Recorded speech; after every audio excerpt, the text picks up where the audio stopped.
Ayun mga ka-apple, so after 2 weeks, meron na po tayong nakitang medyo malalaki na po yung peanut na itinanim natin dito sa isang area. So ayan, makikita nyo po, medyo madami na pong dahon. And yun kasi isa sa mga advantage kapag nagtanim tayo ng mga leguminous plants sa ating mga area. So meron siyang kakayahan na mag-fix ng nitrogen sa ating mga lupa, kasi yung nitrogen is macronutrients po yan na kailangan po ng ating mga plants. So andyan po yung NPK, so nitrogen, phosphorus at potassium.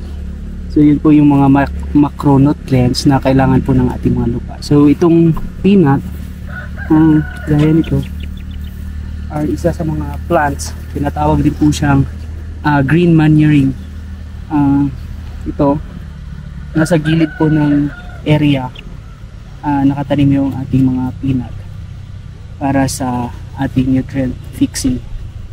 So napakaganda po dito. So pwede po tayo magtanim ng soya beans, pwede rin po yung tawag lang kadyos, and then mga beans.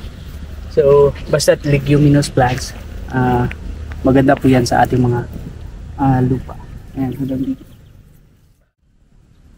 So ito po sa part na to, tumubo na rin po yung mga peanut. So kung mapapansin nyo, na red orange na po yung lupang to, pero yung peanut medyo maganda po yung kanyang kulay, maganda yung color. Talagang nagfi-fix po siya ng nitrogen sa ating mga lupa. So yan, mapapansin, napaka-green po ng ating peanut dito na pa. Pero yung carrots dito hindi masyadong maganda yung tubo niya sa part na to. Pero sa peanut, napakaganda po.